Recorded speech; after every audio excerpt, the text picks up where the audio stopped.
Buenos días, esta es nuestra segunda sesión del curso de R de inferencia y introducción a modelos, ¿no?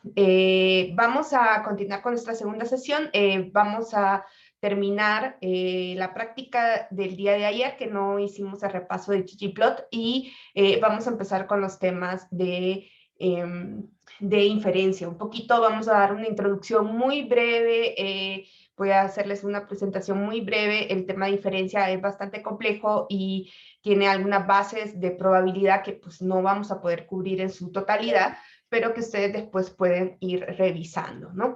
Entonces, pero primero quiero mostrarles un poquito qué fue lo que vimos ayer en el tenor también de hacer esta clase un poquito más visual de lo que hicimos. Déjenme poner... ahí. Entonces, desde que vimos un montón de paquetes, entonces todos los paquetes tienen estos como loguitos, entonces son sus hexágonos. Entonces, lo que vamos a ir haciendo, y quizás ustedes pueden ir haciendo después de la clase, es como ir pensando cuáles son los comandos que vimos de cada uno de los paquetes, ¿no? Entonces, por ejemplo, ¿no? Aquí les puse un ejemplo de dplyr, de este es el tidyverse, que se los enseñé la vez pasada. Nosotros utilizamos ahorita solo dplyr, y estos son algunos de los comandos. Entonces, yo después le voy a dejar esta lámina y le voy a ir añadiendo los diferentes hexágonos de los diferentes paquetes que vayamos viendo para que ustedes puedan ir haciendo un control de los comandos que van viendo, porque vamos a ir cada vez sumando más comandos, ¿no? Entonces, el día de ayer, bueno, trabajamos con los pipes. Este es el Magritte, este dplyr, y vimos no solamente esto, vimos más, pero esto es como un ejemplo.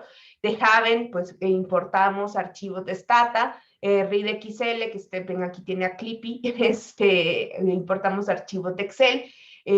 Acá usamos algunas herramientas de Janitor, que usamos Tabil y usamos Clean Names, la de las etiquetas, que es SJLabel. Hicimos una pequeña, muy breve introducción al Grammar of Tables. Este es el de Grammar of Tables, tiene un como bastante psicodélico su hexágono. Entonces, ahí está, ¿no?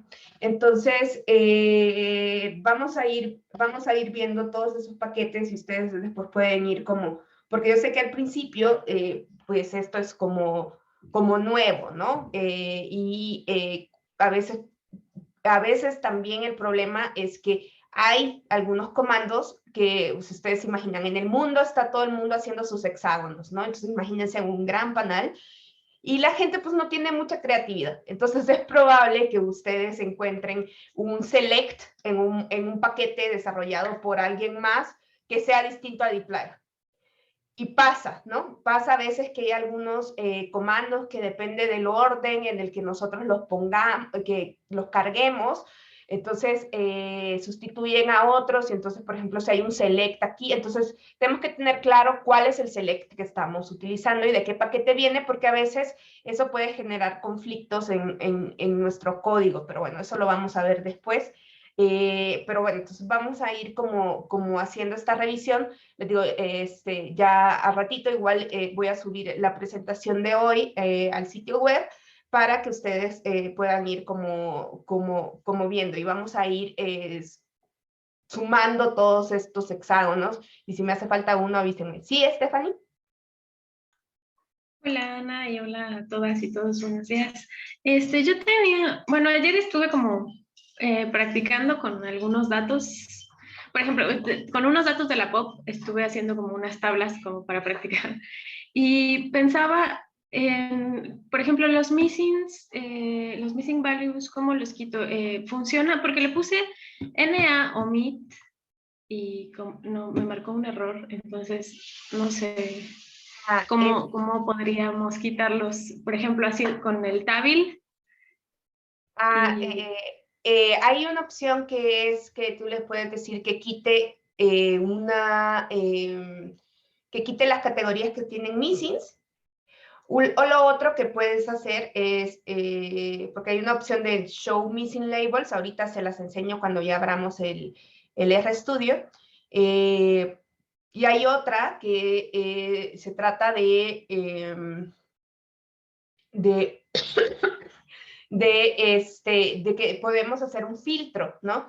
Entonces, hay varias opciones que nos sirven en R. En R, además, hay diferentes tipos de missing.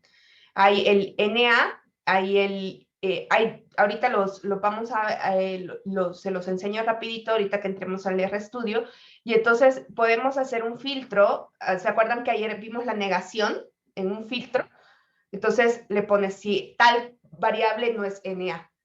El NA-omit que me mencionas tú, te quita, hace lo que se llama listwise. Entonces, si tienes, por ejemplo, en tu tablita, yo funciono más, y para estas cosas extraño mucho mi pizarra, es que si tú tienes una base de datos así, ¿no? Tienes varias variables, el NA-omit lo que va a hacer es que si yo tengo un NA acá, y yo le digo, hazme a esta variable un NA, va a borrar toda esta fila, ¿sí? Entonces, y si tengo otro NA acá, va a borrar toda esta fila. Esto es lo que se llama listwise. Esto se llama listwise. Entonces, el NA omit lo que va a hacer es borrarme toda una fila. Entonces, si tú tienes una base de datos muy grande y tiene muchos NAs, ¿no? Entonces, si le aplicas el NA omit, te va a borrar toda la fila, ¿no? Entonces, te pueden quedar muy pocos casos, ¿no? Entonces, en general, si lo que ya sabes es realmente las variables que vas a utilizar para tu análisis y que sí necesitas que estas sean listwise, o sea, que sí tengas observaciones en todas y cada una de esas variables, pues te sugiero que hagas primero un select de tus variables, que son tus variables, y hagas, decir, bueno, estas son sexo, edad, mi variable dependiente, mis variables independientes, todas mis variables de control, y haces tu basecita y ya ahí sí le das NA, porque a lo mejor sí necesitas que todas tus variables estén representadas. Pero si lo haces sobre la base total de una encuesta, a veces tienen muchos missings que no necesariamente son malos, sino que es por el mismo formato de cómo está, cómo hemos hecho el cuestionario, ¿no? Que hay personas que llegan a ciertas cosas y entonces si haces un NA omit, probablemente te quedas con muy poquitos casos. Entonces, a lo mejor te dio un error de borré todos los casos. Sí, sí, yo creo, bueno, lo voy a revisar bien, pero sí, algo así fue. Y bueno, pues muchas gracias. Espérenme. Que se me trabó. Ahí está.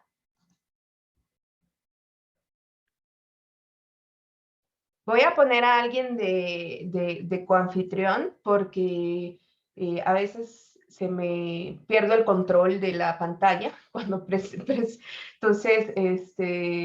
no sé si alguien quiere ser coanfitrión para que yo pueda, y entonces lo que normalmente pido es que me quiten la pantalla, ¿no? Entonces que me digan, quítame la pantalla. Entonces, no sé a quién quieren que le ponga el...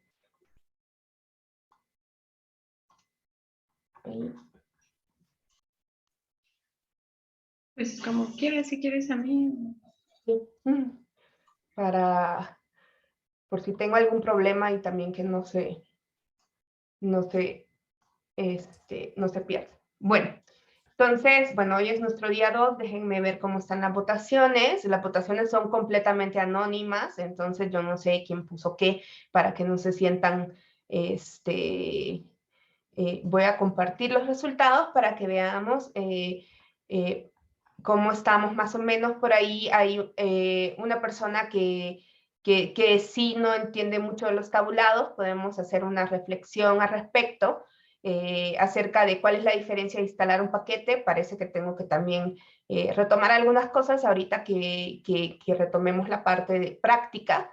Lo que es un pipe me alegra mucho porque el pipe es algo que no es tan sencillo de utilizar, pero parece que quedó claro. adornar una tabla, pues ahí también, ¿no? Más o menos, hay varios más o menos, pero bueno, esto es una cuestión de que ustedes pueden ir revisando un poco más de los comandos que vimos, ¿no? Entonces, bien, entonces vamos a irnos a nuestro RStudio. Déjenme moverme hacia...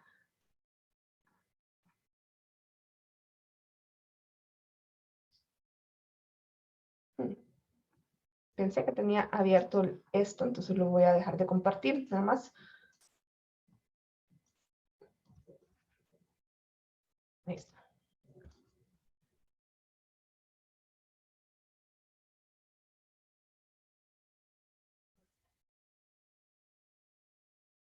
Entonces, ustedes deben de tener...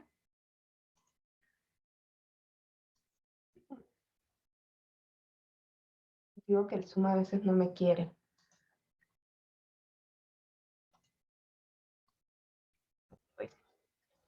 Sobre todo cuando tengo como demasiados programas abiertos para compartir pantalla, se pone un poco loco. Entonces ustedes, si entran a su RStudio Cloud, dentro de proyectos, ustedes van a ver que hay que ahí debe estar el proyecto, si lo guardaron, debe estar el proyecto tal y como lo dejamos, ¿no? Entonces, ahí se va a abrir el proyecto y ustedes van a continuar y exactamente donde lo dejamos, ¿sí? Ahí, ahorita, pues es como que se está abriendo, ¿no? Eso se puede tardar un poquito. Y entonces, si ustedes ven, ahí queda exactamente tal y como lo dejamos en la última sesión, ¿no? Entonces, esa es una ventaja de cuando nosotros estamos trabajando en RStudio Cloud, que todo queda ahí en la nube. Entonces, voy a cerrar acá y voy a retomar algunas de las cosas que me dice la retroalimentación, que todavía hay alguna duda sobre cómo instalar y cómo cargar paquetes. ¿Se acuerdan que dijimos que instalar paquetes se trataba de, pues, instalarlo en la computadora o en este caso en este proyecto en RStudio Cloud y eso hace que nosotros lo podamos ver el paquete, ¿no? Aquí nosotros podemos ver los paquetes que están instalados, pero no todos los estamos usando. R tiene esta naturaleza que se llama lazy loading, que es haragancito para cargar, ¿no? Y entonces lo que hace es que como trabajas todo sobre la memoria RAM, solo va a cargar las cosas que yo le diga directamente que las tiene que cargar. Entonces, entonces él, ¿se acuerdan que es muy juicioso el R, que nos dice todo lo que hace y sigue al pie de la letra nuestras instrucciones? Y entonces yo le digo, bueno, lo instalaste. Y luego para poderlo usar, yo le digo, está ahí, está ahí, pero para poderlo usar yo le digo, cárgalo, ¿no? Y entonces eso a mí ya me permite usarlo porque si no, si cargáramos todo, pues se nos haría muy pesado, ¿no? Entonces él va a decir, yo voy a cargar solo lo estrictamente necesario y lo estrictamente necesario yo se lo voy a decir. Entonces, mira, de todos estos paquetes, yo en esta sesión voy a ocupar estos, ¿no? Entonces le tenemos que decir cuáles paquetes vamos a utilizar, ¿no? Entonces acá, para cargar un paquete usamos el comando library, ¿sí? Ahora, también vimos este otro comando payload dentro de Pacman, ¿no? Que hace las dos cosas. Por un lado, lo que va a hacer es cargar el paquete si ya existe y si no existe, lo instala y luego lo carga, ¿no? Entonces es un 2 en 1, ¿no? Esa es la diferencia, ¿no? Entonces, un poquito para verificar esto de que no quedó tan clara la diferencia entre instalar y cargar un paquete, ¿sí? Es probable que porque acá es una sola acción, ¿no? Instala y carga, ¿no? Pero son dos acciones diferentes, ¿no? Instalar y cargar, ¿no? Por otro lado, ahorita si quieren, voy a la pregunta que hacía Stephanie acerca del NAOMIT para que ustedes lo vean acá. Entonces, ahorita voy a seguir utilizando este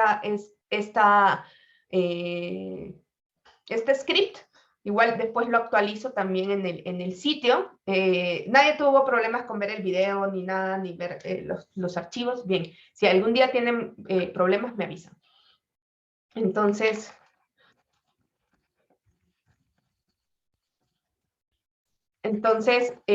acá en este caso, nuestra variable, acá nosotros no tenemos muchos missings porque quedan codificados como ceros.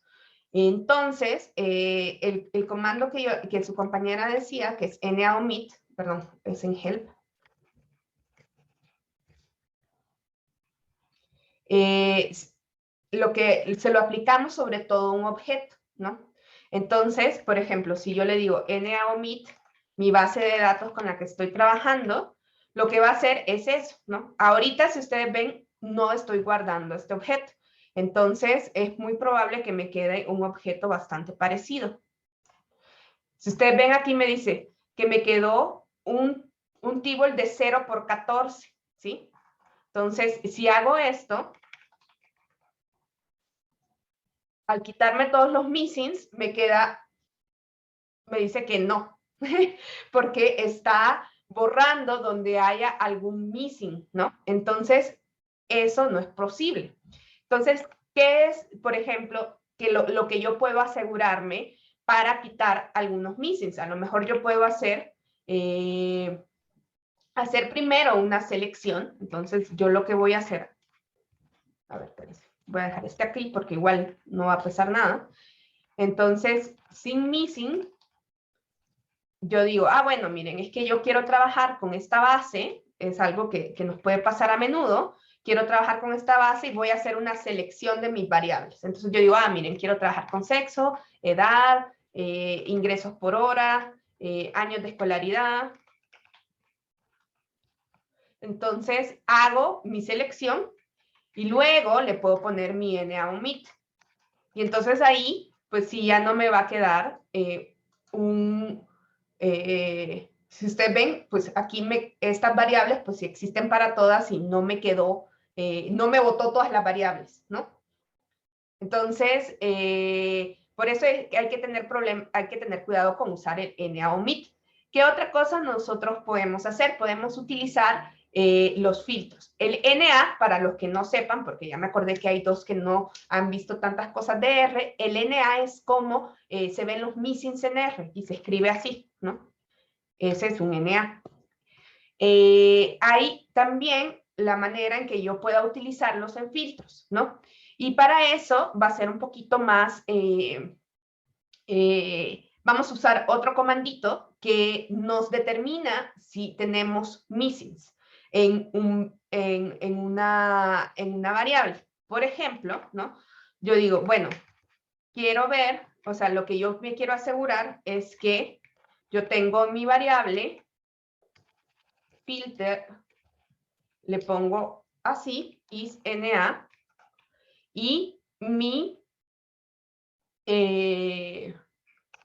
variable. Entonces, por ejemplo, yo quiero filtrar los que no son NA, ¿no?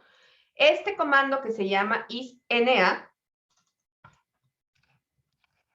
hay varios de este tipo, ya les voy a explicar en qué consisten. Este comando que está acá, entonces lo que me dice a mí es que me identifica, es digamos un filtro, ¿no? Me va a decir es true y false si tenemos algún valor que es missing, ¿no? Entonces, isNA nos va a servir para encontrar los valores missing. Si quieren, entonces acá, por ejemplo, pues solo me lo está filtrando y aquí esta variable no tiene missing, entonces por eso yo digo, bueno, está bien, ¿no? Los missing se ven así, NA acá. Entonces acá lo que me estoy filtrando, al ponerle el símbolo de admiración, yo les estoy diciendo que no es NA, que no son missings. Por ejemplo, ¿no? Voy a declarar un vector, acuérdense que hay objetos que son como este tipo, pero yo también puedo declarar mini objetos que son vectores, que son más chiquititos. Entonces voy a declarar un objeto aquí que le voy a llamar y va a ser un conjunto de diferentes valores. Entonces yo le puedo decir 1, 2, 3, 4, 5, voy a poner un NA. Si ustedes ven el NA, incluso aparece con un valor, con un distinto color. Si ustedes ven acá, entonces tengo mi vector acá, mi vector Y, acabo de declarar un vector Y que va del 1 al 5 y tiene un NA. Entonces, por ejemplo, si yo le aplico este comando de isNA a ese objeto, ¿qué me regresa? Me regresa un valor lógico donde me dice, ¿es el valor 1 SNA? No. ¿El valor 2 SNA? No. ¿El valor 3 SNA? No. ¿El valor 4 SNA? No. ¿El valor 5 SNA? No. ¿Y el valor 6 SNA? Sí. ¿No? Si yo niego eso, me va a dar lo contrario. ¿Sí? Entonces, cuando yo lo pongo en el filtro, sabe que se tiene, pues como los filtros son condiciones, que yo siempre digo que cumpla con la condición A, B, C, D, es en realidad un valor lógico siempre los filtros, y se va a quedar con lo que es verdadero, ¿no? Entonces yo le digo, quédate con los casos que sean igual a tal cosa. Entonces me dice, sí, lo cumple. Entonces yo al ponerle esto, lo que está diciendo es, quédate con todos los trues y quítame los falsos, ¿sí? Entonces, si ustedes quieren como filtrar una base quitando los missings de una variable específica, es muy útil utilizar el isNA con la negación, porque entonces lo que va a hacer es que se va a quedar con todos los trues que no son NA y me va a quitar los false que van a ser los NA. No sé si quedó claro esto. Bien, les voy a pegar esto por aquí para los que habían hecho esta duda.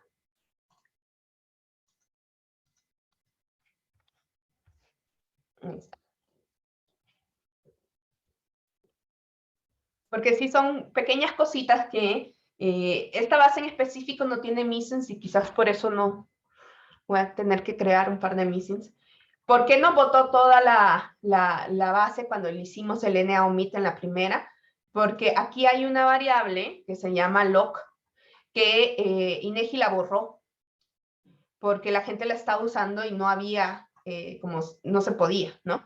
Entonces, toda la columna es NA. Entonces, al darle NA omit, botó todas las filas, porque pues esa es NA, ¿no? Entonces, ahí está. Entonces, aquí, como habían todos estos NA, dijo, voy a botar todas las filas. Bien. Vamos a, entonces, hoy a continuar con la parte práctica. No sé si alguien más tiene alguna duda del día de ayer. Déjenme ver si lo de ir adornando las tablitas, como les digo, por un lado, en ayuda, podemos buscar Tabil.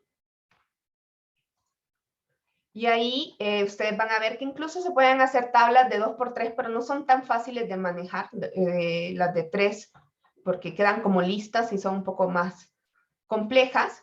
Entonces, se pueden ir para acá, o también ustedes pueden buscar siempre Tabil Janitor y pueden irse a donde están las ayudas, ¿no?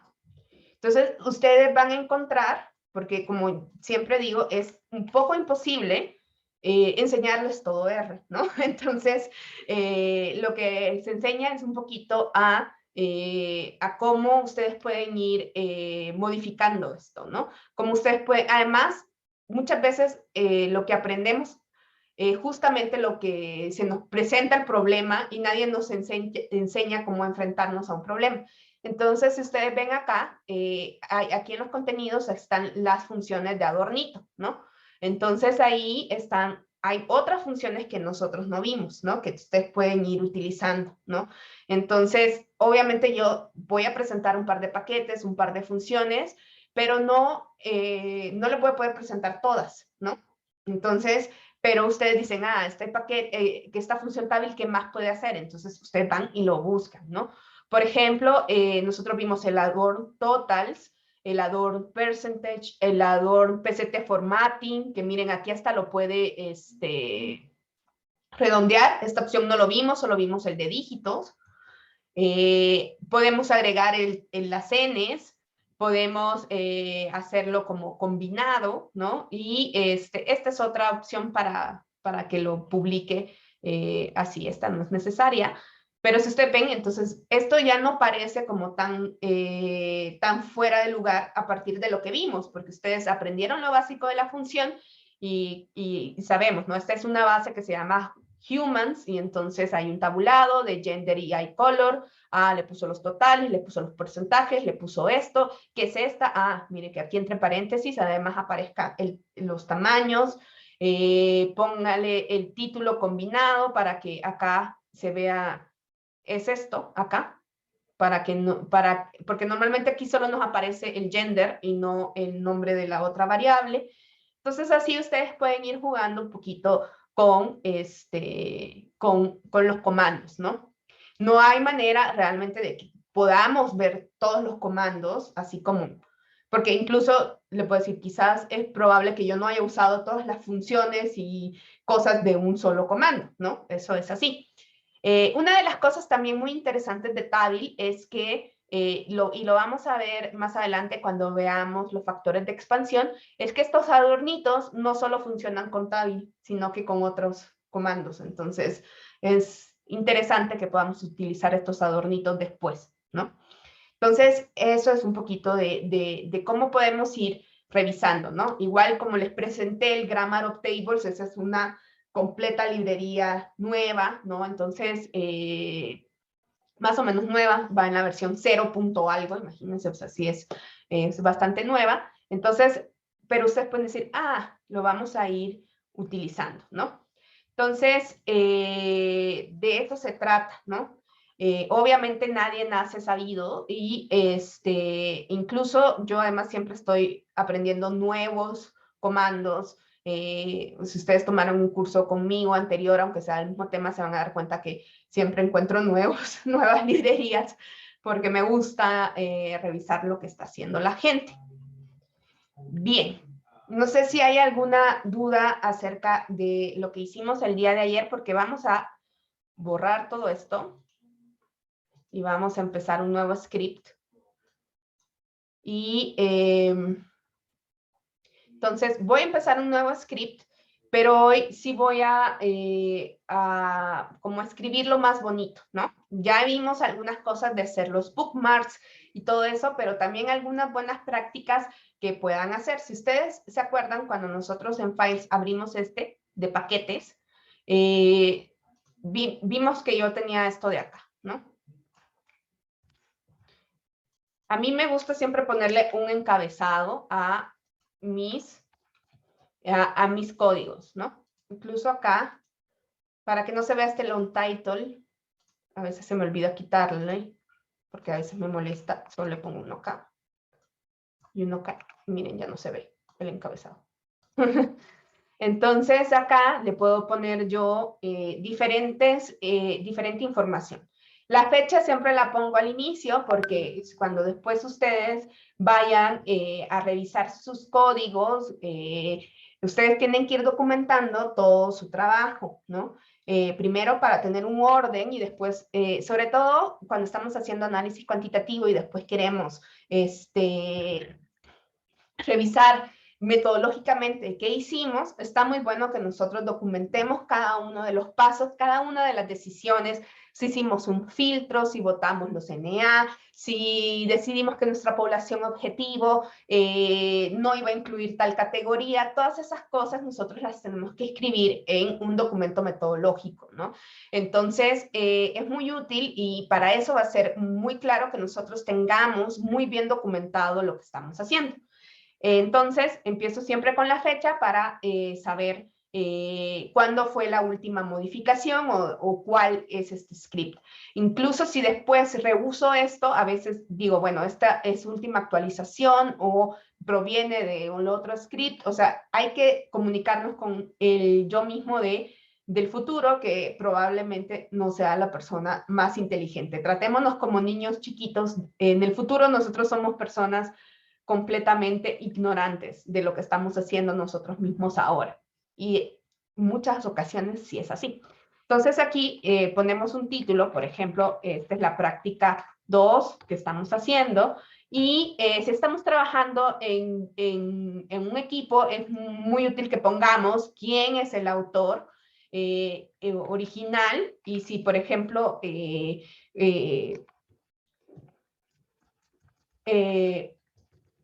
ustedes están modificando un código de alguien más, entonces ponen, modifiqué la versión tal, ¿no?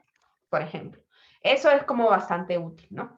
Les decía ayer que también nosotros siempre es útil que pongamos los paquetes al inicio y luego cargamos los datos. ¿Por qué hacemos esto?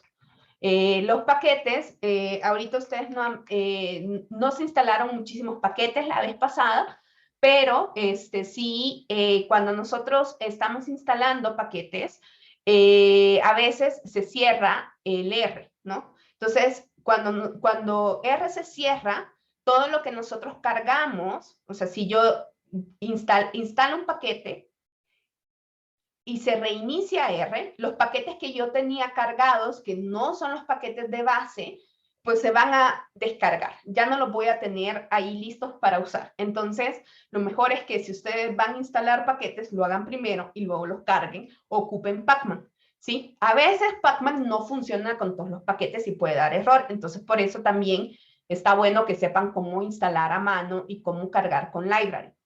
Entonces, acá vamos a poner los paquetes que vamos a utilizar hoy. ¿Qué vamos a hacer hoy? Ahí está. ¿Dónde está mi? Ahí está mi practicados. Entonces, una práctica larga que es probable que hoy no terminemos. Solo, entonces, esto de acá lo vamos a copiar directamente para poner mi parte de paquetes. Y solo les voy a contar los nuevos paquetes que vamos a utilizar en esta práctica, ¿no? Que no vimos en la clase pasada, ¿sí? Este infer, que es para hacer inferencia,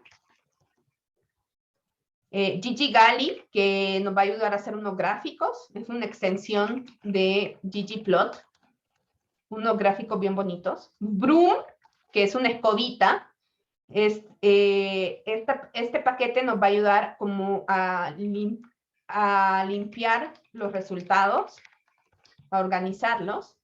DeskTools es un grupo de herramientas descriptivas, pero también de inferencia, donde ocupa un par de pruebas que no están en base de R para hacer inferencia, ¿no? Y el paquete de Wes Anderson, que sí lo instalamos en la clase pasada, pero no estaba aquí en Pacman, que es para usar los colores de las películas de Wes Anderson, ¿no? Ahí está. Entonces, siempre empezamos así para que no tengamos problemas de si no está instalado algo que no se vaya a descargar. Si ustedes ven, ahorita tengo mi código así en rojito, lo voy a guardar, le voy a poner práctica 2. ¿Se acuerdan que yo les dije que me gustaban los nombres cortitos? Y ahí está. Si ustedes ven en su RStudio, tiene como una línea acá, que esta línea lo que quiere decir es que no importa la configuración de su pantalla, se tendría que ver. En las configuraciones más pequeñas, ustedes van a ver hasta acá. Entonces, también esto es uno de los problemas de por qué este formato de anidación daba muchos problemas y por eso se pasó al pipe, ¿no? Porque si no, no se pueden ver. Bien, vamos a instalar nuestros datos y vamos a ir viendo que simplemente con el pipe puedo agregar el paso de ponerle el clean names. Aquí estoy leyéndolo y aquí lo voy a hacer. Ah, aquí se me olvidó cambiarle esto. Lo voy a copiar. ¿Se acuerdan que aquí tenemos datos y datos? Porque le subí la carpeta. Entonces, una de las cosas interesantes del pipe es que, por ejemplo, yo ahorita ya no tengo que hacer dos pasos, ¿no? El primer paso, leo mis datos y en el segundo paso limpio los nombres, ¿no? Entonces lo puedo hacer en uno, ¿no? Porque hoy ya les puedo poner esto porque ya vimos el pipe, ¿no? Entonces, estoy importando mis datos y lo estoy haciendo de esta manera. Voy a limpiar acá porque con los gráficos son un poco pesados, entonces vamos a ir como descargando algunas cosas.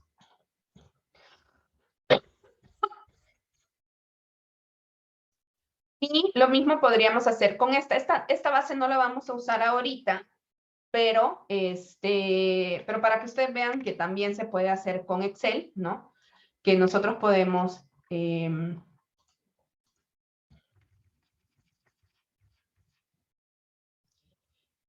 leer desde Excel. Voy a poner dónde está. Si ustedes se fijan, aquí simplemente me estoy moviendo a lo largo de mi proyecto, ¿sí? Digamos que aquí estoy haciendo lo mismo que en la clase pasada. Si ven, aquí no le puse el datos, porque se acuerdan que aquí datos está dentro de una carpeta que se llama datos, perdón por eso. Y en mi, voy a cambiar la que tengo en mi, aquí no se llama para importar, sino, ya les voy a cambiar esto. Aquí se llama Easy 2021. Pues, perdón por esto, ya les voy a cambiar la, voy a actualizar mis archivos en la computadora para que coincidan con esto. Entonces, ahí ya tenemos nuestros paquetes y nuestros datos, ¿no? Esto es como lo que siempre vamos a hacer. Si ustedes ya saben que para tener sus datos también necesitan hacer algún paso como limpiar los nombres, lo pueden agregar con pipes, ¿no? Acá nosotros también recuerden que para nuestra base de aguas calientes hicimos el filtro, bien importante, de quitar los que tenían de quedarme con los que tienen las entrevistas definitivas y los habitantes de la vivienda.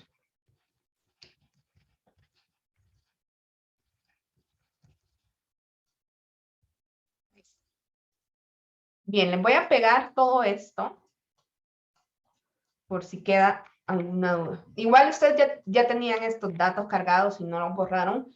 Simplemente estoy repasando cómo lo hacemos hoy sin menú, ¿sí? Sino utilizando directamente los comandos read DTA y read Excel.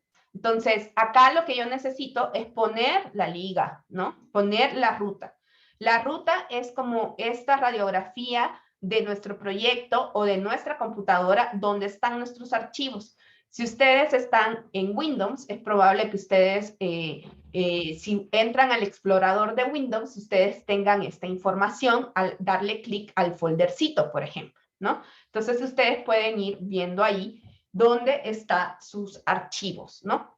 Ya en la última sesión vamos a bajar todo lo que tenemos y les voy a enseñar cómo podrían hacer ustedes para trabajar estos mismos datos en su computadora, pero eso será en la última sesión. Bien, hasta acá ¿tienen alguna duda?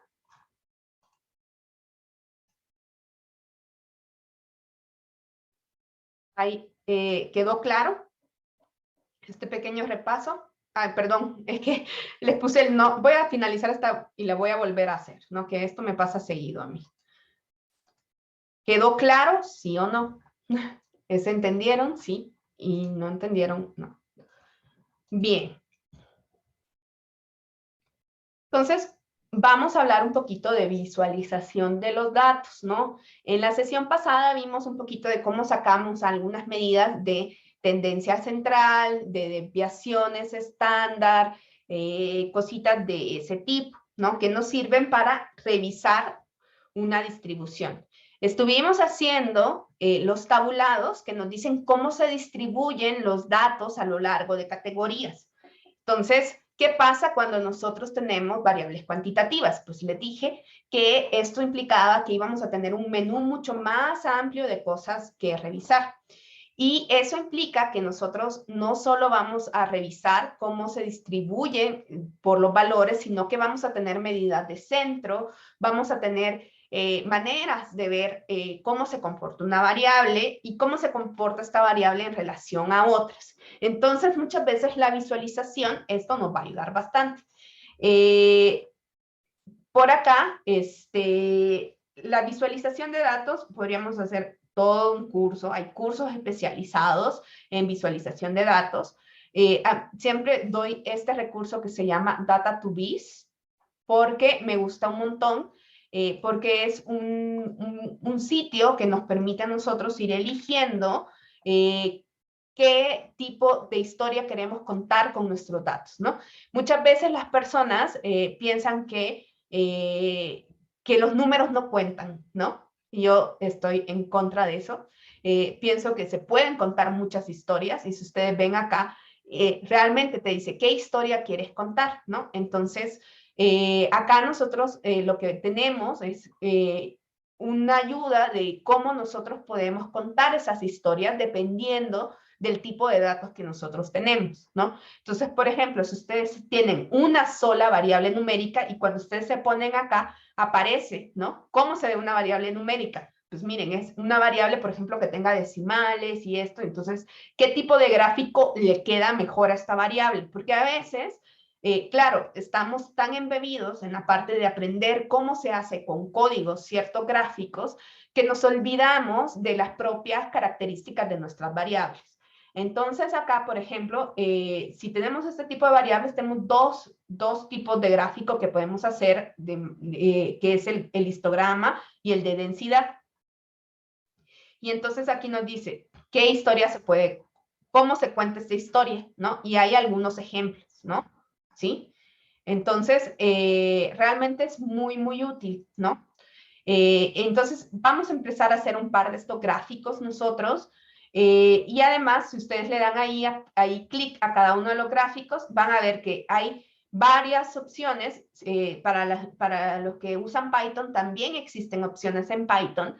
Y si ustedes se pueden ir a otro sitio, que también es uno de mis favoritos, que es el RGraph Gallery, que ustedes van a ver, si ustedes le dan clic aquí a cada uno de estos gráficos, pues nos lleva a un ejemplo, y si ustedes se fijan, de nuevo, es como esta pequeña práctica que yo les hice, donde hay ciertos gráficos y ejemplos para que ustedes puedan irlos haciendo. Miren, ahí está con sus pipes y todo eso, por eso es que yo lo hago de esta manera, ¿no? Entonces, ustedes pueden ir como replicando, ¿no? Entonces, estos, pues ustedes lo copian y ya, ¿no? Y dicen, bueno, yo no quiero usar, yo tengo mi dato, que es mi dato, y cuál es la variable que yo quiero hacer y ya lo copian, ¿sí? Entonces, por eso me gusta mucho porque tiene una parte como conceptual que nos guía para hacer la visualización, pero también tiene la parte que es sumamente práctica. E incluso, pues, ustedes no están usando R, si se van a Python o a D3, también lo van a poder hacer, ¿no? Y, por ejemplo, en categóricas también, ¿no? Ahí dice una variable categórica, entonces ahí pone como el ejemplo muy claro. E incluso, por ejemplo, aquí en gráfico de pastel, common mistakes, lo que nos dice es mejor no lo uses, ¿no? El gráfico de pastel ya no se usa, porque los seres humanos no podemos ver tan claramente los ángulos, ¿no? Aquí, por ejemplo, yo no sé cuál es más grande, si este o este. Además, con el uso del color, peor para los que somos astigmatas. Eh, yo siempre veo todo como medio hormigueado cuando son colores diferentes. En fin, entonces, obviamente, pues miren, si ustedes ya vieron, hay una cantidad de cosas acá que no nos va a quedar tiempo de ver, ¿no? Pero ustedes ya después se podrán ir aventurando dependiendo de lo que tengan. Por ahí alguien decía que había visto redes, entonces aquí también hay cosas de redes. Para los que son qué podemos hacer con las series de tiempo, ¿no? Son otro tipo de gráficos y así sucesivamente, ¿no? Entonces es un gran... yo siempre he querido imprimir y ponerlo en mi oficina, pero no he vuelto a mi oficina en 2 años. Bien, entonces vamos a ver un poquito de esta visualización. Vamos a empezar con los gráficos de base, que quizás no son los más bonitos, pero son los más fáciles de hacer y son muy útiles para nosotros mismos. A mí me gusta dividir las cosas que hacemos en los códigos como una cosa que es para mí y otra cosa que yo le llamo como de producción. O sea, el gráfico que a mí me sirve para revisar cosas, el tablado que a mí me sirve para revisar cosas, y otro es el tabulado que ya le puse el grammar of tables y el no sé qué, y está súper bonito. No, pero probablemente yo para hacer un tabulado, para revisar mi base de datos, no le voy a poner los desmiladornos y la fuente. Igual con los gráficos, ¿no? Van a haber gráficos que yo necesito ver rápidamente cómo se distribuye mi variable, cómo están algunas cosas, y en eso los gráficos de base pues son muy, muy simples de utilizar y quizás no son para ponerlos en un paper, pero son muy buenos. Entonces, vamos a empezar con los gráficos de base. Visualización de datos.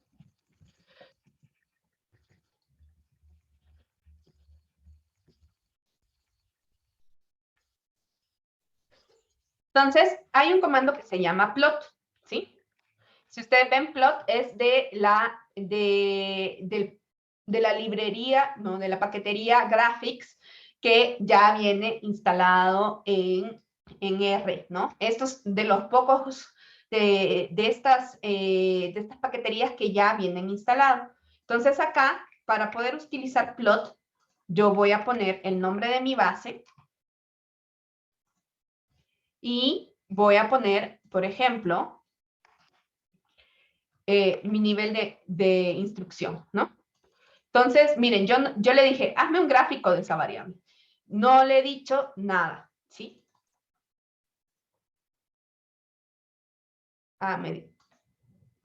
Aquí entonces le tengo que poner as label, perdón.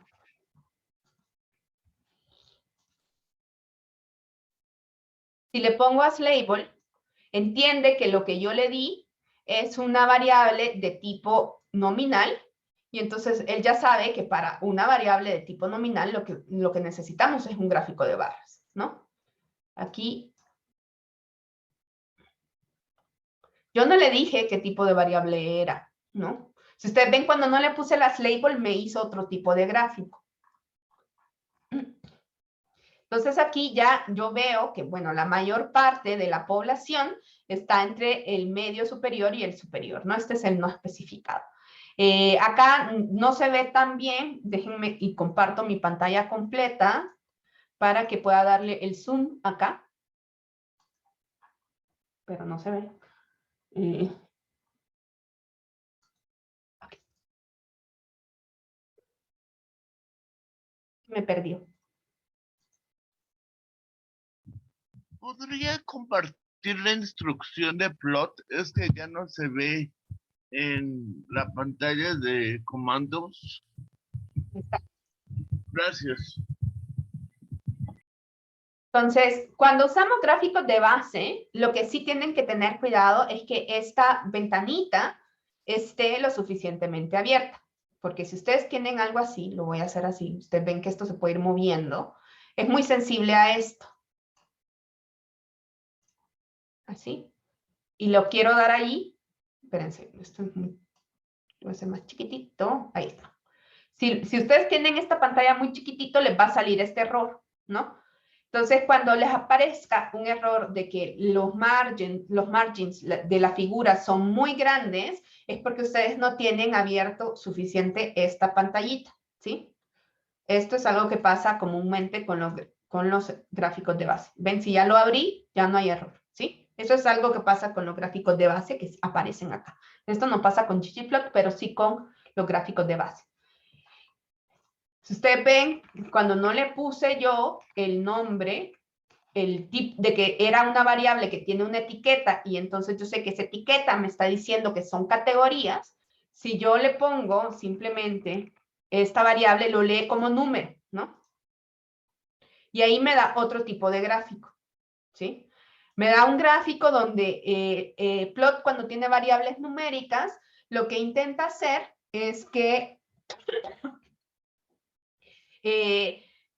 asume que el orden de las variables es como el número de fila es una variable. Entonces hace como un gráfico de dispersión raro, donde están las 12.553 observaciones acá y esta.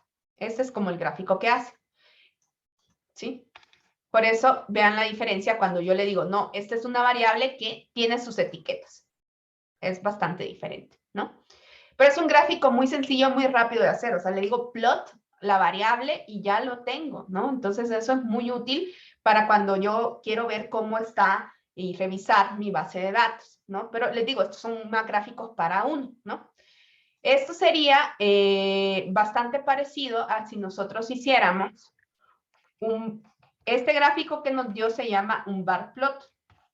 Un bar plot, nosotros lo hacemos de un tabulado. Vean, estoy escribiendo en base, esto no lo van a volver a ver en el curso nunca.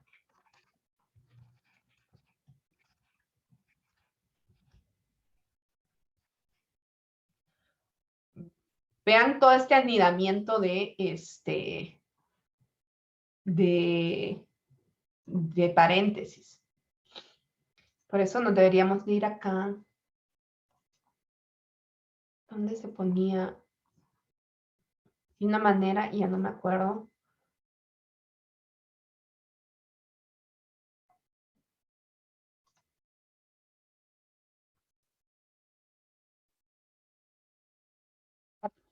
Si se van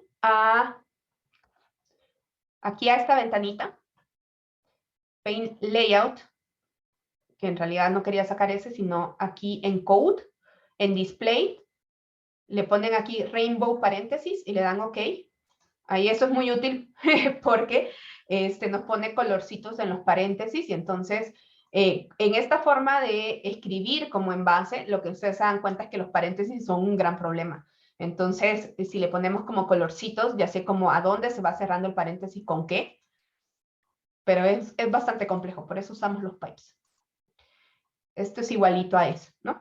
Estos son gráficos de base bastante simples, porque aquí hizo un tabulado.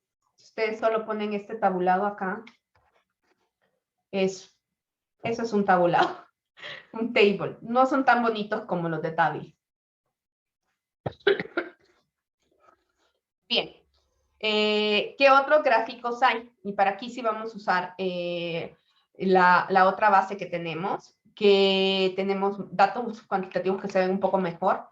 Entonces, por ejemplo, si ustedes quieren hacer un histograma en base, hay una opción que se llama histograma, y aquí voy a usar mi variable EASY, mi base EASY 2021, y por ejemplo, esperanza de vida. Ahí está.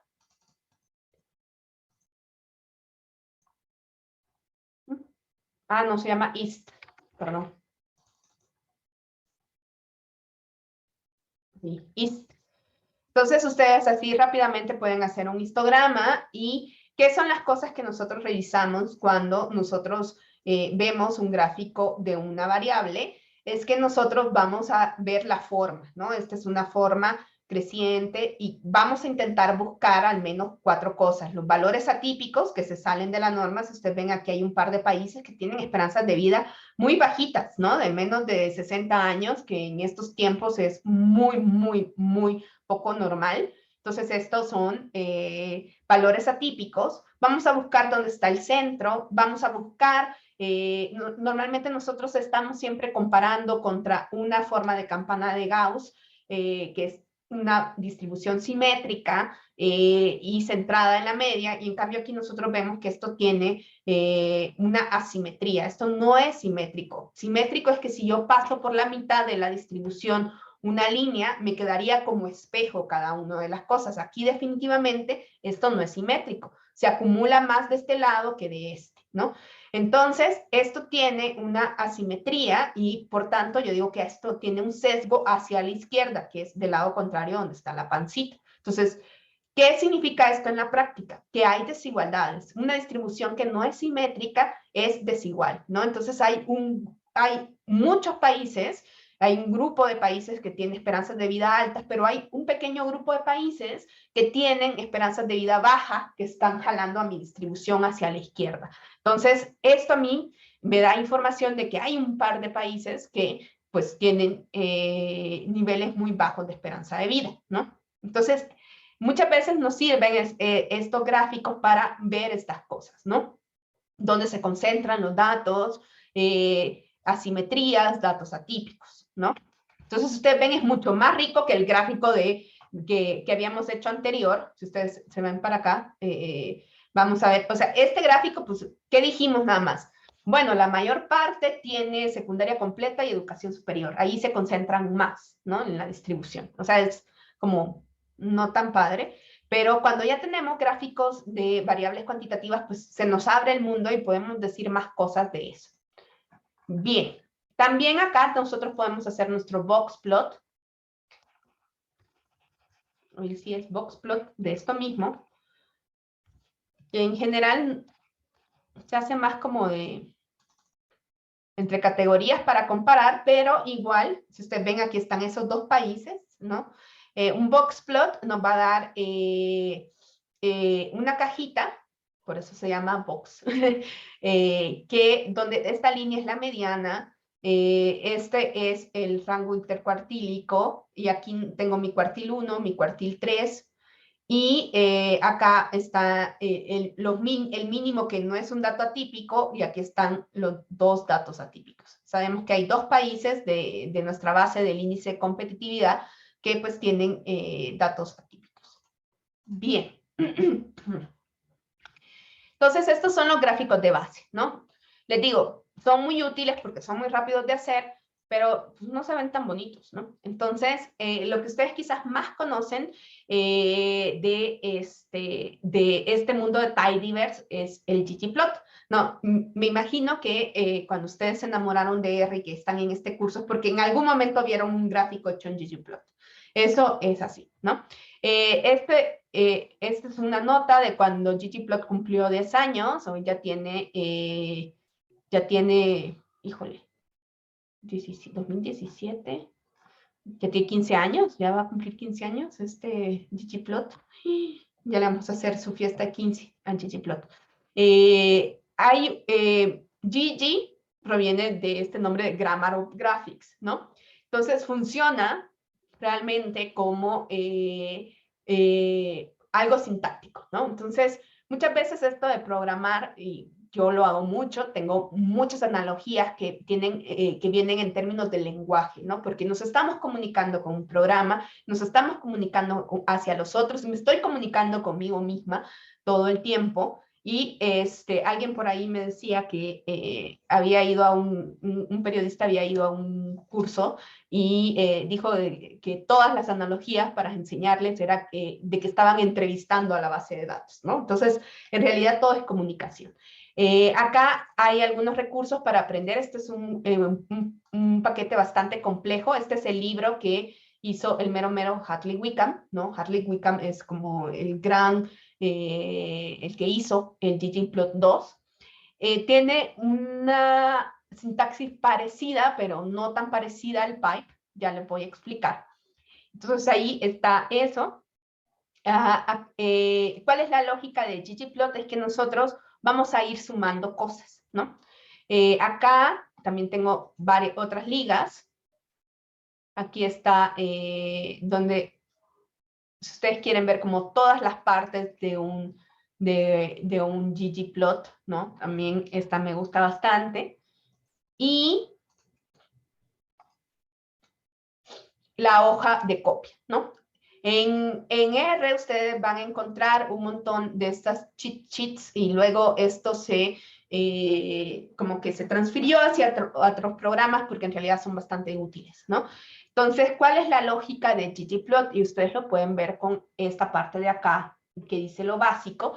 Es que nosotros vamos a empezar con nuestros datos, ¿no? Entonces le decimos, bueno, aquí yo voy a definir cuáles son las variables que yo quiero y voy a crear mi sistema de coordenadas, que eso es el aesthetics, que es lo que llamamos y que yo a veces le llamo lienzo, que es como crear nuestro cuadrito, y luego le voy a ir sumando lo que llamamos las geometrías, las geoms, que me van a ir a mí dibujando. Entonces, por ejemplo, acá yo tengo esto que está en blanco, ¿no? Y le voy a ir sumando cosas, ¿no? Entonces, eso vamos a ir haciendo con ggplot. Estos gráficos pues ya se ven mucho mejor, ¿no? Definitivamente que los gráficos de base, pero igual, ¿no? Esto es complejo y además yo le digo que hay un ggplot universe, ¿no? Hay un montón de extensiones de ggplot, porque es un programa que, como ustedes vieron, es de los más famosos, es el más bajado de CRAN, creo. CRAN es el repositorio de R, ¿sí? CRAN es ahí donde están todos los paquetes de R. el Google Store de R. Entonces, este es el más bajado. Entonces, hay mucha gente que ha aprovechado esto y ha creado sus propias geometrías, ¿no? Hay geometrías, por ejemplo, para hacer otros gráficos que están de moda, como gráficos aluviales, como gráficos de riches, como gráficos de... Hay un montón de cosas que se van sumando a este mundo de ggplot2 y todas esas librerías lo que ustedes van a encontrar es que empiezan con el nombre Gigi. Si ustedes vieron, nosotros instalamos ahorita uno que se llama Gigi Galley y ggpopr, que son extensiones de ggplot. También hay un Gigi Word Cloud para hacer nubes de palabras. Es el ggplot2 Universe, le digo yo. Ahí mucha gente está haciendo trabajo e incluso hay cosas como chistosas que bueno, si revisan mi canal de YouTube mientras estábamos en paro el año pasado, di un par de cursos y hicimos unos grafiquitos con gatitos y cosas o sea, porque es un mundo completo, ¿no? Entonces, lo que quiero decir es que tampoco vamos a ver todo de esto porque es imposible. Entonces, digamos que este como fue el primero, se parece un poco al pipe, pero es más como suma. Entonces yo le voy a decir, mira, hago mi coordenada y le voy a ir sumando una geometría. Y le voy a ir sumando los títulos. Y le voy a ir sumando las cosas. Entonces así lo vamos a ir haciendo. Entonces vamos a irnos a ver ggplot2. ¿Por qué no lo tengo que llamar? Porque nosotros llamamos a nuestra librería que es Tidyverse y entonces se llamaron todos los paquetes. Si ustedes revisan aquí ggplot en paquetes, ya está cargadito, ¿no? Porque cuando le pusimos el Tidyverse se cargó ggplot, ¿no? Entonces este ggplot, ustedes ven, ya va en su versión 3.3, ¿sí? A comparación de otros, pero bueno. Aquí está. Entonces, ¿qué vamos a hacer? Vamos a hacer un pequeño gráfico. Vamos a empezar con lo básico, ¿sí? Hay diferentes formas de hacer los gráficos. Yo voy a ir en una en que quede claro como qué es el lienzo que vamos dibujando y cuál es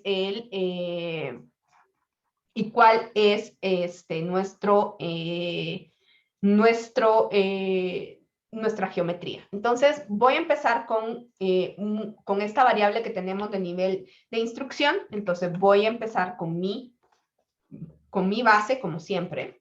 Y le voy a decir, bueno, empieza ahí. Espérense que se me está activando el dictado, dice esto.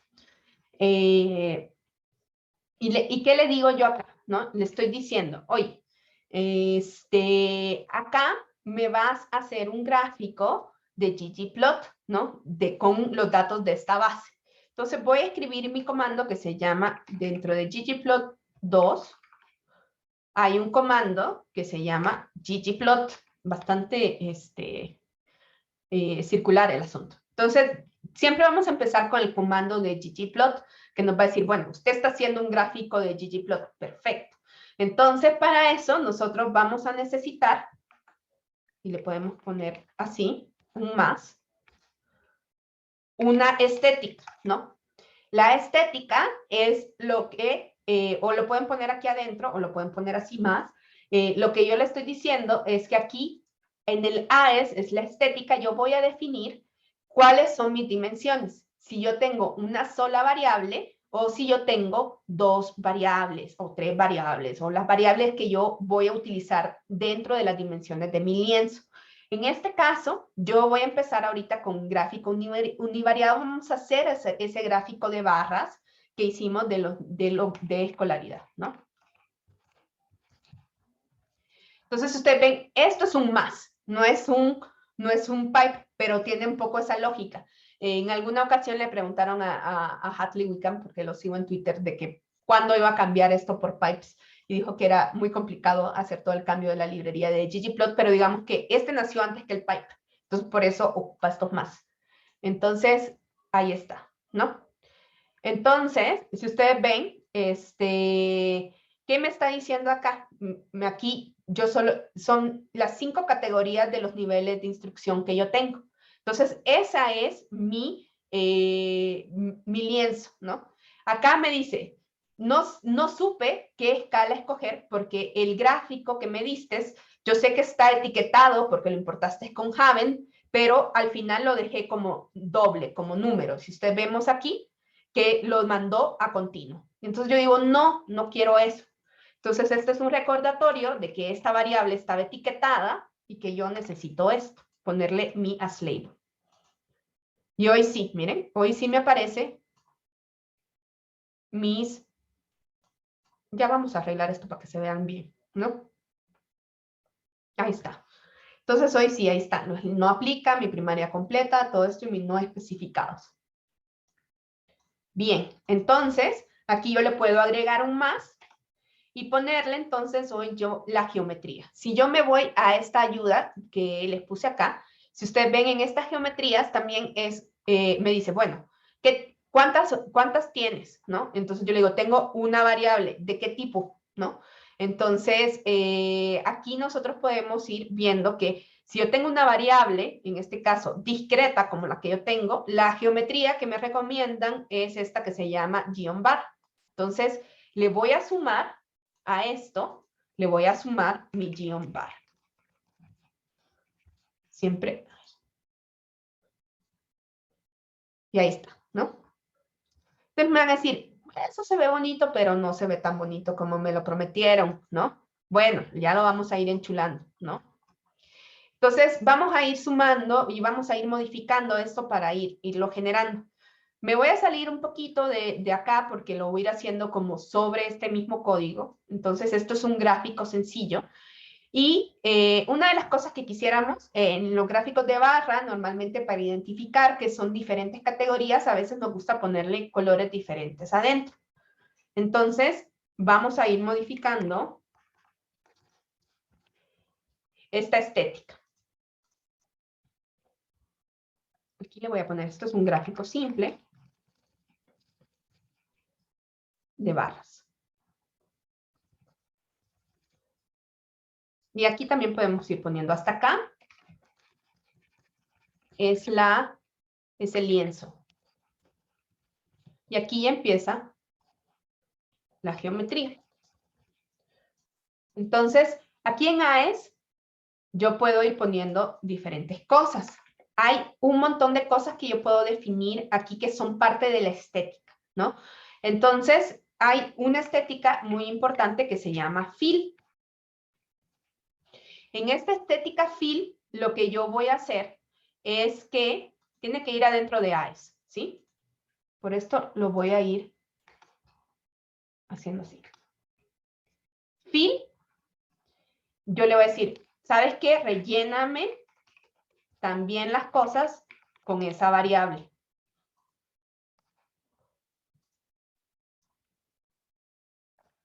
Y hoy ya me aparece así, ¿no? Vean ustedes, ¿no? Hoy ya me aparecen diferentes colorcitos, ¿no? Ahí están mis colorcitos. Voy a irles pegando esto en el chat.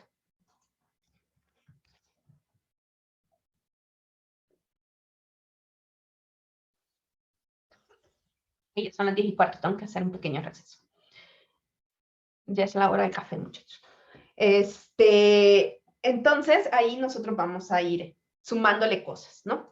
Y podemos entonces ponerles más cositas y podemos ir, cada cosa que nosotros vamos haciendo se va sumando, ¿no?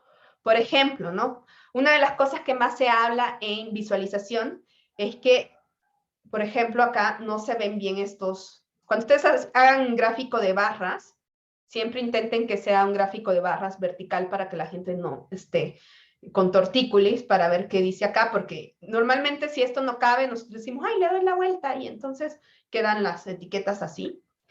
Entonces podemos darle una vueltita, ¿no? Y entonces le puedo poner más por flip.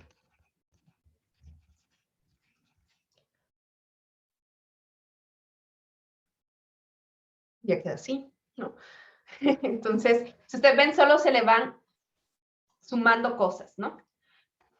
Si ustedes quieren, a mí me gusta siempre dejar, así como el pipe, dejar el más al final para saber qué fue lo que le fui añadiendo, ¿no? Entonces, todos estos pasos nosotros lo podemos ir modificando, ¿no? Entonces, así nosotros podemos ir agregando cosas. Es también otro mundo y ustedes pueden decir, bueno, ¿y cómo aprendo? Bueno, miren, una buena parte es ir acá y entonces dicen, bueno, miren, yo quiero,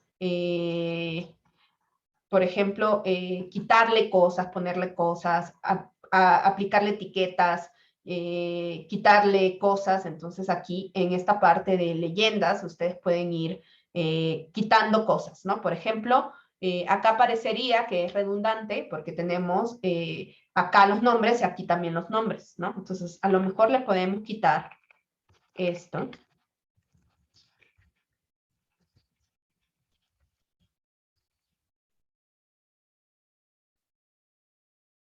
Y ya me queda un gráfico más decente, ¿no?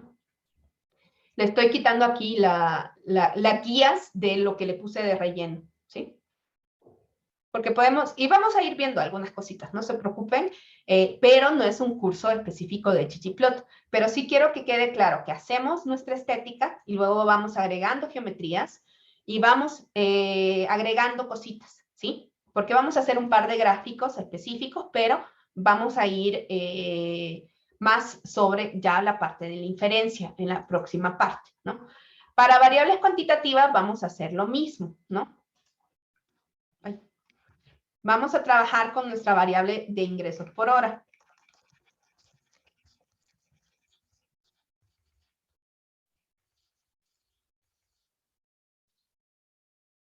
No, con la edad trabajé. Entonces, igual, yo le digo, empieza con mi base, ¿no? Le pongo mi pipe, ¿no? Ay.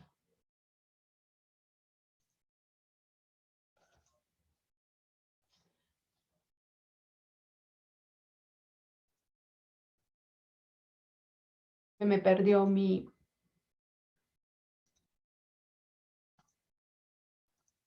ventana.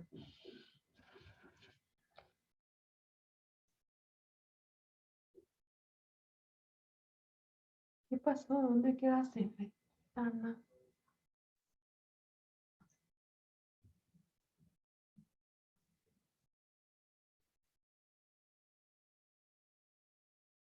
A ver.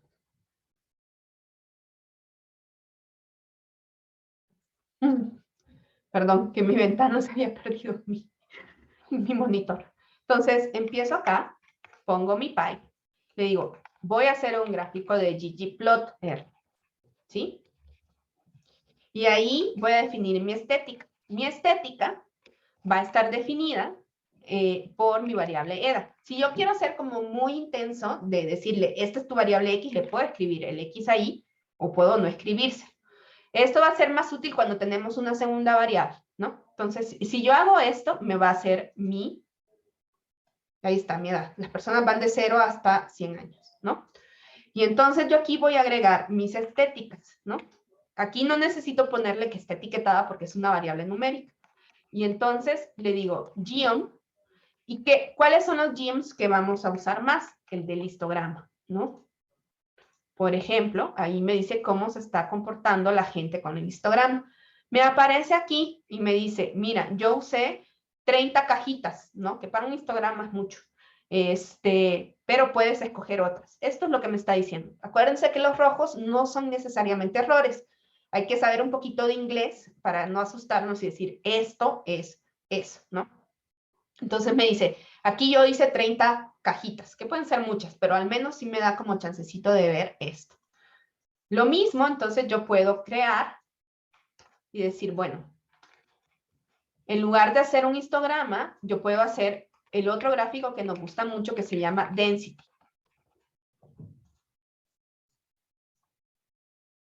Y este es un gráfico de densidad.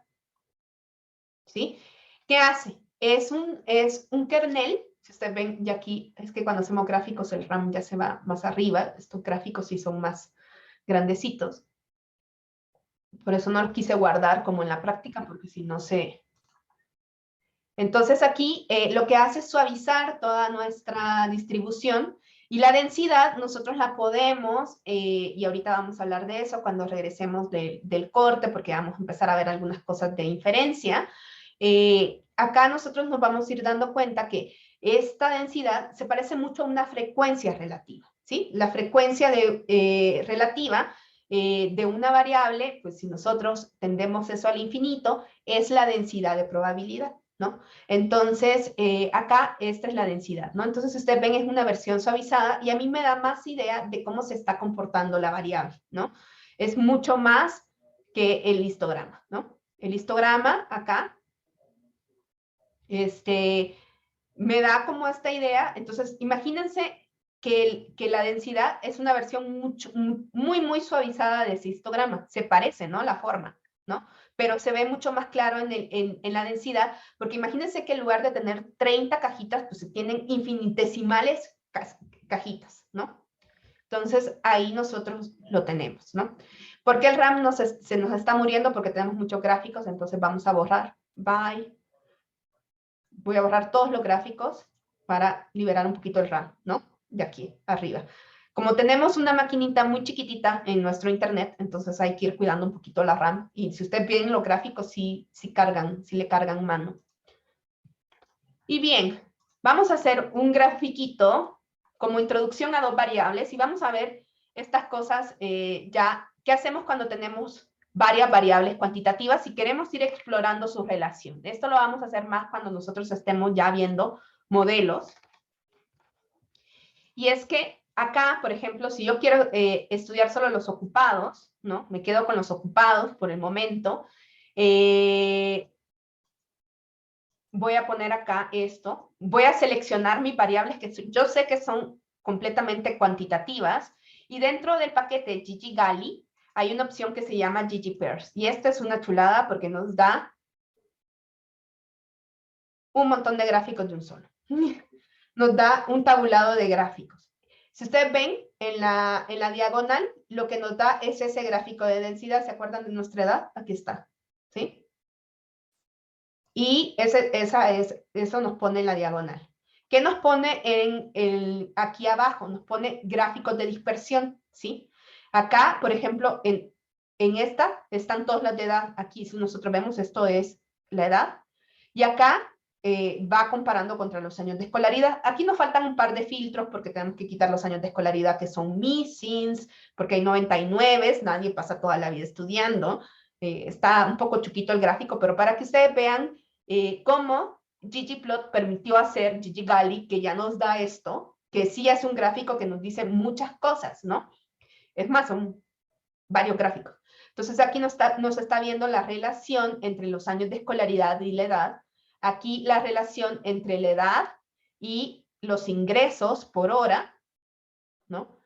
Y aquí está cómo funcionan los años de escolaridad. Ustedes ven aquí, porque está este 99, por eso se ve súper raro, pero en realidad los años de escolaridad tienen una distribución así súper, son horribles los años de escolaridad, porque como está tan normado la parte de salir de la primaria y todo esto, hay muchas modas, ¿no? Y acá, entonces, lo que nos da es la correlación de este gráfico que está contra este. Vamos a volver a este gráfico cuando estemos haciendo modelos, porque esto nos va a ir permitiendo ver algunas relaciones en multinivel. Pero vean qué sencillo es hacer un gráfico de este tipo, donde yo ya tengo, si ustedes están haciendo un análisis descriptivo de su base de datos al inicio y quieren ir viendo cómo funcionan sus variables cuantitativas, pueden hacer este tipo de gráficos. ggpairs también puede combinar con otro tipo de variables, pero eso no lo vamos a ver ahorita, pero sí hay muchas opciones de ggpairs, ¿sí? Es realmente muy bueno el ggpairs. Pero aquí, porque además así es súper sencillo, ¿no? Entonces yo digo, mira, aquí está la edad, y está mi gráfico de densidad, y aquí están los gráficos de dispersión. Cuando ya estemos viendo los modelos, volveremos a este gráfico. Bien, no sé si hay alguna duda hasta acá. No. Bien, entonces vamos a volver en 10 minutos. Este no, porque este sí. ¿Sí, ok? Sí. Y volvemos ya con la parte